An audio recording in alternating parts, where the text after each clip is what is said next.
I said this earlier, Michael Jordan's the most popular ex-athlete in America for a lot of reasons. He was good-looking, He was glamorous, he won. But I do think he does things that we sort of miss. He was parochial. He was petty. It was all about winning. He was loyal. He put his head down through adversity. He hated the Pistons like Chicago fans hated the Pistons. Like that, he was so petty. And fans can be petty. And that's my takeaway on Michael, is that a lot of what he symbolized is what we kind of miss a little bit about the NBA. Am I wrong on that, or does it land it for you like that? No, I think there are a lot of fans that certainly see him in a golden light of what once was and how guys operated. I also believe that Jordan has done a great job of positioning himself in. Look, he's still an owner of the NBA. He could have as much exposure as he wants, and yet he has kept a relatively low profile.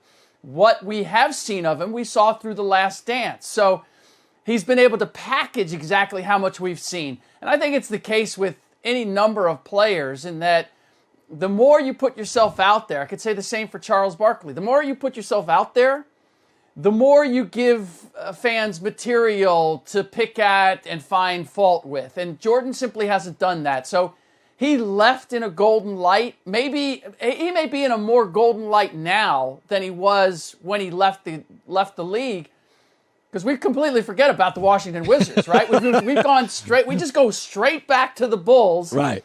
Thanks in part to The Last Dance, but thanks in part because Jordan has maintained that low profile and has created that brand, and he's allowed it to speak for itself. But I do believe you're right. Like, Cleveland fans have every reason not to like Michael Jordan. Yet they're like, but we like what you represent. Yeah. So Klutch Sports, whenever people don't get what they want, big rich people or public figures, they go to the press. And so now, the Klutch Sports people wanted to trade at the deadline. They didn't get it. And now, story comes out, they're not happy with Rob Pelinka. And I'm sure for a second there, I thought you were talking about yourself, Colin. But go ahead. And I'm sure the Lakers, by the way, are feeding their media people. They want stuff out. So your takeaway on the fact that LeBron and his people are not happy with the Lakers front office. What's your take?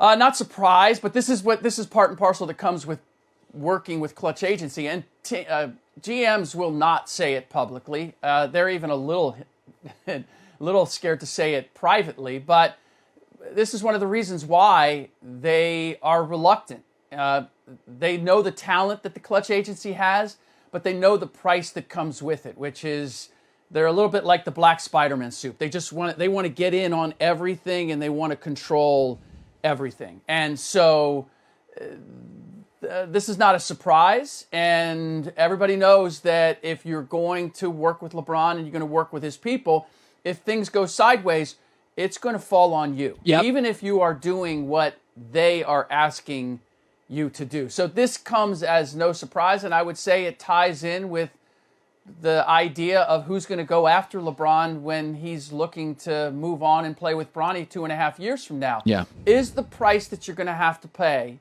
to deal with Klutch, and let's make no mistake, LeBron is a high-maintenance player. Yeah. He's always been worth it, but there's no question, there's a high price tag that comes with that, and not just in salary.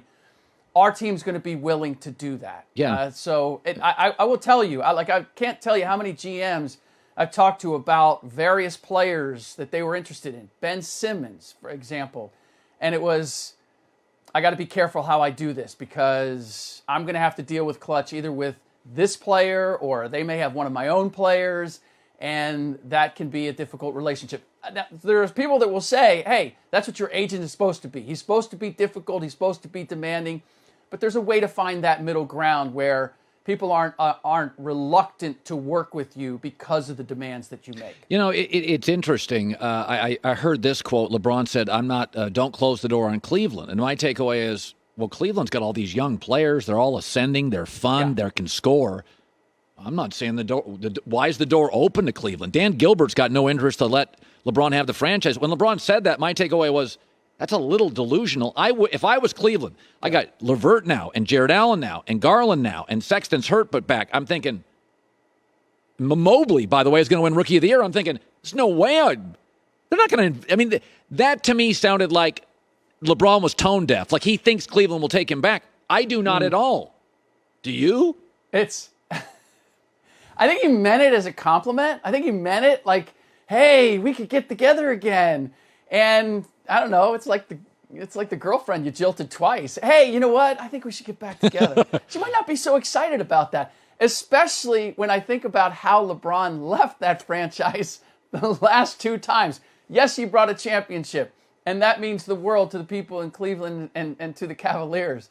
But he didn't leave them in very good shape. That's right. And now you're talking about getting a 40-year-old LeBron who's going to be there for how long? And again, he's saying he'd go for any amount of money, but it's a matter of the imprint that he makes. It's the footprint, as you say, takes up a lot of oxygen in the room. And this is the flip side of it, though. 2.5 years from now, I'm not sure that it makes sense for any team more than it makes sense for Cleveland. Because what are you getting? I don't care if you're the Washington Wizards or the Sacramento Kings or the Charlotte Hornets. Renting LeBron James for 1 year, what does it really get you? How much does it really change your franchise? How much would you move in order to make that happen? At least with Cleveland, you have the hearkening of the good old days, the good times, the son coming, the prodigal son coming home once again. Like, right. I can at least see a narrative that I could sell if I'm the Cleveland Cavaliers and make my fans feel good about it. I don't know that the Charlotte Hornet fans are going to be that thrilled to get a 40-year-old LeBron, especially if it means that you're also drafting Bronny. Finally, Zion Williamson. This thing's gotten weird and ugly, and CJ McCollum says, I'm a new player here, and nobody's called me, including Zion. We got about a minute here. Yeah. That seems like he is just completely, Zion's disengaged from the franchise. That's my read on it. Is that true? That's what I've been hearing for the last couple of months. He is rehabbing up in Portland. He hasn't been communicating with the team on a regular basis. They haven't really known exactly what's going on. I mean, even the injury over the summer, like, that came as a surprise to New Orleans. They don't have regular exchanges, and a lot of people are interpreting that and speculating that is an indication that Zion doesn't want to be there. And I have heard that there are people around Zion who believe he's too big of a star for New Orleans, that he needs to go someplace else. What's going to be very interesting is New Orleans wants to, in spite of all that, they absolutely have to re-sign him. He's a number 1 pick.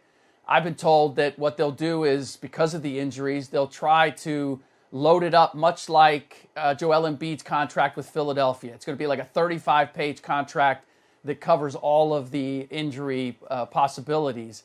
To do that, though, you need to have a relationship to negotiate something like that. And that's where it's going to get very, very interesting. All right, Ric Bucher, covering the league for a long time. Podcast On the Ball with Ric Bucher, as always. I just love seeing MJ get the big cheer. I don't know why that just tickled me. Yeah. Buke's great seeing you again, my man. Same, Colin. Hi, everybody. Thanks for watching. Subscribe here to get the latest from the show. Also, be sure to check out more of the best clips from The Herd, or go watch a few segments from other shows on FS1.